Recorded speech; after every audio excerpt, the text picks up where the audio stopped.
சவுக்கு சங்கர் ரொம்ப நாளாக காவல்துறையில் வேலை பார்த்த ஒரு நபர். அப்புறம் காவல்துறைக்கு எதிராகவே பேசி இப்போ வந்து காவல்துறை ரவுண்டு கட்டி அடிக்கிற ஒரு முக்கியமான திருப்பத்தில் சவுக்கு சங்கர் மாட்டியிருக்காரு. தமிழ்நாட்டோட ஒரு டாக் ஆஃப் த டாப்பிக்கே என்னன்னு கேட்டிங்கன்னா, தலைவன் சவுக்கை வந்து உள்ளே வச்சுட்டாங்க அப்படின்னு சொல்லி எல்லாம் ஊருக்கு பேசிகிட்டு இருக்காங்க.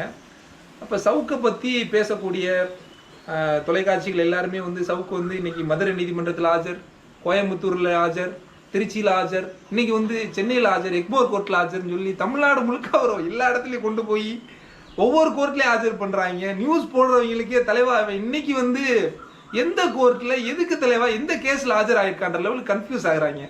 என்னதான் சார் பிரச்சனை சவுக்குக்கு? ஏன் அவரை கைது பண்ணாங்கன்னா, பொதுவாக வந்து தமிழ்நாட்டில்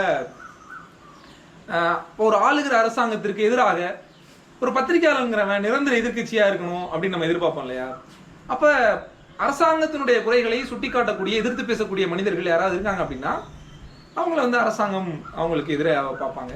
இப்போ சவுக்கு வந்து எல்லாத்தையும் சவுட்டு மேனிக்கு வச்சு சாத்தினாரு. இப்போ இந்த தேர்தலும் வந்துச்சு பார்த்தோம். அவர் வந்து ஒரு நம்ம ரெட்ஃப்ளிக்ஸ் ஃபெலிக்ஸ் ஜெரால்ட் அவரோட தொலைக்காட்சிக்கு அளித்த பேட்டியில் ஒரு மாதிரி பெண் காவலர்களை அவர் வந்து ரொம்ப அவதூறாக பேசிவிட்டார். அவர் என்ன பேசினார் என்னன்னு தெரியல, ஆனால் வழக்கு அதுதான். ஸோ அப்படி ஒரு அவதூறாக பேசிவிட்டார் என்று ஒரு கோயம்புத்தூரில் ஒரு கிரைம் பிரான்ச்சில் ஒரு கேஸ் ஃபைல் பண்ணுறாங்க. அந்த கேஸ் படி வந்து கைது பண்ணுறதற்காக இதுக்கு போகிறாங்க. எங்கே தேனியில் அவர் வந்து எங்கேயோ ரூமில் தங்கியிருக்காரு.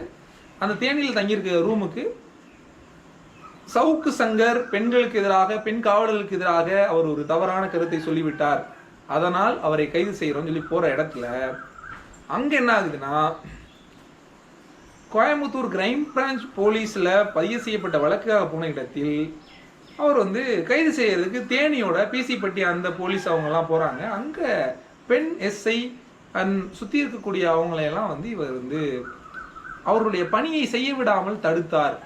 அவங்க கைது செய்ய போகிறாங்க, அவங்கள எதிராக ஏதோ பண்ணியிருக்காரு, அந்த இடத்துலையே பெண் காவலருக்கு எதிராகவும் நடந்து கொண்டார் அப்படின்னு அங்கே ஒரு வழக்கு பதிவாகுது. அப்புறம் 1 மணிக்கு கைது பண்ணுறதா சொல்கிறாங்க. அதிகாலை 4 மணிக்கு அவருடைய காரில் இருந்து கஞ்சா வந்து எடுக்கப்பட்டது. அப்போ கஞ்சா வச்சிருந்தாரு சவுக்கு சங்கரோட காரில். அவரோட ஓட்டுநர் வச்சிருந்தாரா இல்லை இவர் தான் வச்சிருந்தாரா? கஞ்சா வைத்திருந்ததாக சவுக்கு சங்கர் மீது வழக்கு பதிவு செய்யப்படுது. போதைப்பொருள் வைத்திருந்தாங்க.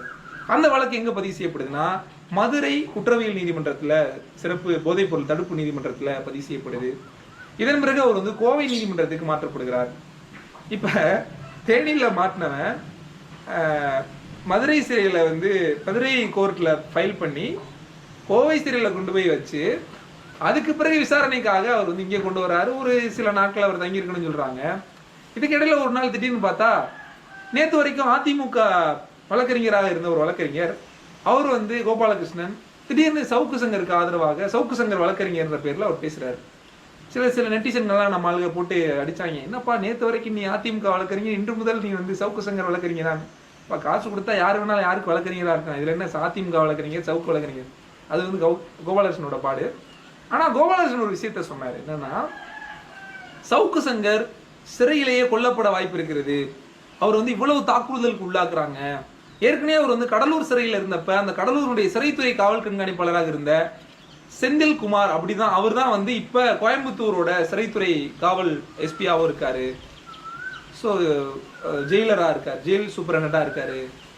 அதனால என்ன ஆகுதுன்னா, இந்த இடத்துக்கு அவர் வர வைக்கணுங்கிறதுக்காக கோயம்புத்தூர்ல வழக்கு பதிவு பண்ணியிருக்காங்க, அவர் கொண்டு வந்திருக்காங்க. அவர் வந்து ஒரு 10க்கும் மேற்பட்டவங்க கண்ணை கட்டி அடிச்சிருக்காங்க அப்படிங்கிற மாதிரியான விஷயத்த சவுக்கு சொன்னார் சொல்லி இவர் வந்து சொல்றாரு. அந்த நேரில் இருந்து அங்கே வந்து கோயம்புத்தூர் கோர்ட்டில் போடுறாங்க. அதுக்கப்புறம் இதுக்கிடையில் சவுக்கோட அவங்க அம்மா வந்து ஹேபியஸ் கார்பஸ் ஆட்புணர்வு மனு வந்து என் பையனை காணான்னு சொல்லி அவங்க வந்து சென்னை உயர்நீதிமன்றத்தில் ஒரு மனுவை தாக்கல் பண்ணுறாங்க. அதுக்கப்புறம் அவர் வந்து மறுபடியும் வந்து மதுரைக்கு கூட்டி போகிறாங்க. மதுரைக்கு கூட்டி போகிறதுலேருந்து என்னப்பா அடித்தாங்களா இல்லையாப்பா, அவருக்கு சிகிச்சை வேணும்ப்பா, கொஞ்சம் உரிய சிகிச்சை ஆஸ்பத்திரிக்கு கூட்டி போகணுன்ட்டு மருத்துவமனைக்கு கூட்டி போகிறாங்க. கட்டு போடுறாங்க. கையில் கட்டோட சவுக்கு சங்கர் வந்து நீதிமன்றத்தில் ஆஜரானான்னு சொல்கிறாங்க. எல்லாரும் வந்து சவுக்கு சங்கர் என்னப்பா இவ்வளவு பாடாப்படுத்துகிறாங்களே இந்த திமுக அரசாங்கம், உண்மையிலேயே சவுக்கு வந்து சவுக்கு தப்பு பண்ணாரா பல்லையா? இப்போ சவுக்கு மேலே பல பேர் காண்டா இருந்திருப்பான் இல்லையா? சவுக்கோட வீடியோ பார்த்து அவனை பிடிக்காத பூரா குச்சி ஆகிட்டான். ஆனால் உள்ள சவுக்கு ஜெயிலுக்குள்ளே போனோன்னே பட் வந்து சவுக்கோட ஆதரவாளர்கள் எல்லாரும் என்னங்க, இப்போ என்னோட ரூம்மேட்லாம் ஒரு நண்பர் ஒருத்தர் எப்போ பாரு சவுக்கு வீடியோவே பார்த்துட்டே இருப்பார். நமக்கு வந்து டே படிக்கணும்டா விடுறான்ற லெவலுக்கு இருக்கும். ஆனால் அவர் வந்து ரொம்ப சோகமாக இருந்தார். என்ன கலைஞர் கருணாநிதி வந்து 2006 பொழுதுகளில் வந்து ஜெயலலிதா உள்ள சிறைக்கு வச்சப்போ எங்கள் ஊர்லலாம் நிறைய திமுக காரங்களாம் 3 நாள் சோறு தின்னாமல் இருந்தாங்க. அந்த மாதிரி வந்து சவுக்கு வந்து சிறைக்கு போயிட்டாருனோடனே சவுக்கு மீடியாவுடைய ஆதரவாளர்கள் எல்லாருமே ரொம்ப சோகமாயிட்டாங்க. அதுக்கு நம்ம நண்பர் பக்கத்து ரூம்காரரே ஒரு சான்று வைங்களேன். இப்போ சவுக்கு மறுபடியும் கோயம்புத்தூர் இருக்காரு. அவரை முதல்ல மாற்றணும் சார், ஜெயிலில் மாற்றணும். மதுரைக்கு மாற்றுங்க, இல்லை வேற எங்கேயா மாற்றுங்க, சென்னைக்கு மாற்றுங்க.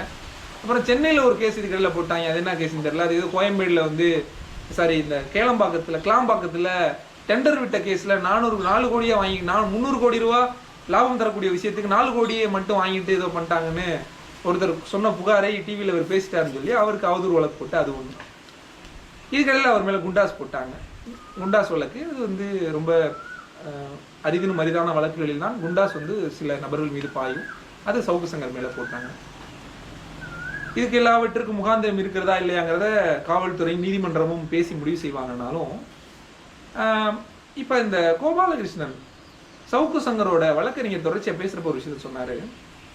என்னன்னா, அதாவது சவுக்கு சங்கர் பேசுனது சரியா தப்பா அப்படிங்கிறதெல்லாம் இருக்கட்டும் சார், அதை வந்து நீதிமன்றம் பேசி முடிவு செய்யும். ஆனால் ஒரு குற்றச்சாட்டின் பேரில் ஒரு விசாரணை கைதியாக நீதிமன்ற காவலில் எடுக்கப்பட்ட ஒரு நபர் ஒரு மனித உரிமையை மீறி அவர் மீது தாக்குதல் நடத்தப்படுகிறது, அவருக்கு உரிய சிகிச்சை அளிக்கப்பட வேண்டும் அப்படிங்கிறதான் எங்களுடைய கருத்தை நாங்கள் முன்வைக்கிறோம் அப்படின்னு அவர் தொடர்ச்சியாக பேசிட்டு இருந்தார். அதை வச்சு கோயம்புத்தூரில் அவருக்கு வந்து சிகிச்சை அளித்தாங்க. கோயம்புத்தூரில் முடிச்சு வெளில போகிறப்ப சவுக்கு வந்து நான் சிறையில் கொல்லப்படுவேன், செந்தில்குமார் தான் என்னை தாக்கினார், கோவை சிறையில் எனக்கு வந்து ஆபத்து இருக்கிறது அப்படின்லாம் அவரே வந்து மீடியா முன்னாடிலாம் வந்து பேசினதெல்லாம் நம்ம பார்த்தோம். அதுக்கு பிறகு ஒரு காமெடி நடந்துச்சு. என்னன்னா, இப்போ இவர் தான் வந்து பொதுவாக பெண் காவலர்களுக்கு எதிராக பேசிட்டார் இல்லையா, அது ஒரு பிரச்சனை, அது எங்கே வேணாலும் என்ன கேஸ் வேணாலும் வரலாம்.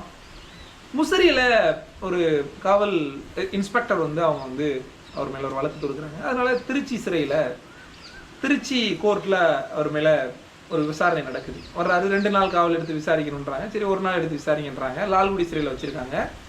திருச்சி கோர்ட்டில் அங்கே வந்து ஒரு முல்லை சுரேஸ்வர ரமேசன் ஒரு வழக்கறிஞர் வந்து எனது தரப்பு கட்சிக்காரர், அவர் வந்து எந்த தவறும் செய்யவில்லை, இது மாதிரி பண்ணிட்டாங்கன்னு அவரும் பேசினார், மீடியாவில் பேசினா பார்த்தோம். அப்புறம் மறுபடியும் இப்போ 2 நாளைக்கு முன்னாடி அவருக்கு வந்து குண்டாஸை ரத்து பண்ண சொல்லி 2 நீதிபதிகள் கொண்ட அமர்வில் குண்டாஸ் ரத்து பண்ணிட்டாங்கன்னு நினைக்கிறேன். அங்கே அவங்க அம்மா போட்ட அந்த கேபிஎஸ் கார்பஸ் மனுவில் இவருக்கு சிறைத்துறையை மாற்றணுன்னொன்னே இப்போ கோயம்புத்தூர்லேருந்து ஒரு புழல் சிறைக்கு மாற்றிட்டாங்க. ரீசெண்ட் அப்டேட் என்னென்னா, ஜட்ஜஸ் வந்து அவருக்கு ஜாமீனில் அவர் வெளில விடணும், அப்போ ஜாமீனில் அவர் வெளியில் வருவதற்கான வாய்ப்புகளும் இருக்கிறது அப்படிங்கிற மாதிரி சொல்கிறாங்க. ஸோ இந்த சவுக்கு சங்கரோட விஷயத்தை பொறுத்த வரைக்கும் டோட்டலாக நீங்கள் கவனிச்சிங்கன்னா, பொதுவாக தமிழ் சினிமாவில் தான் நீங்கள் பார்ப்பீங்க, சார் இது வந்து நான் தப்பே பண்ணல சார், இது வந்து ஜோடிக்கப்பட்ட வழக்கு அப்படின்லாம் சொல்லுவாங்க. மேம்போக்காக அரசியல் விமர்சகர்கள், ஒரு அரசியலை உற்று நோக்கக்கூடியவர்கள் சவுக்கு உண்மையிலேயே ஏதாவது தப்பு பண்ணாரா, இல்லை இந்த கஞ்செல்லாம் வச்சுருந்தாரா, இல்லை இவரை இந்த வழக்கை ஜோடிக்கிறாங்களா அப்படிங்கிற ஒரு சந்தேகம் மக்கள் மத்தியில் இருக்கத்தான் செய்கிறது. சவுக்கு சங்கர் அப்பப்போ அரசுக்கு எதிராக இல்லை அரசு செய்யக்கூடிய சில குற்றச்சாட்டுகளை எல்லாம், தவறுகளை எல்லாம், குறைகளை எல்லாம் அவர் சுட்டி காட்டி கொண்டிருந்தார். இப்படி வந்து ஒரு பக்கம் வந்து மத்தியில் ஆளக்கூடிய நரேந்திர மோடி மீடியாவே பார்க்க மாட்டாரு, அவருக்கு எதிராக யார் செய்தாலும் நரேந்திர தபோல்கர், கௌரி லங்கேஷ் இப்படியெல்லாம் பல பேர் கொல்லப்பட்டார்கள், இப்படிலாம் பல கதைகளை பார்த்தோம். அந்த மாதிரியான ஒரு அச்சுறுத்தல் இப்படி ஒரு பத்திரிகை துறை சார்ந்து ஊடகங்களில் விவாதித்து கொண்டிருக்கிற சவுக்கு சங்கருக்கும் அரசாங்கம் நெருக்குதல் தருகிறதா, அச்சுறுத்தல் தருகிறதா என்பதும் தொடர்ச்சியாக மக்கள் மத்தியில் ஒரு விவாதமாக இருக்கிறது. 2 நாளில் சவுக்கு சங்கருக்கு ஜாமீன் கிடைச்சிரும்னு சொல்கிறாங்க. ஜாமீனில் வந்தால் தலைமை மறுபடியும் கட்சி கொடி சின்னம்லாம் அறிவிக்க போகிறேன்னா சொல்லியிருந்தாரு. அதெல்லாம் அறிவிப்பாரா, மறுபடியும் சவுக்கு மீடியாவில் என்ன அப்டேட்டு ட்வீட்டெல்லாம் போடுவாருன்னு உங்களை போல் நானும் காத்து கொண்டிருக்கிறேன்.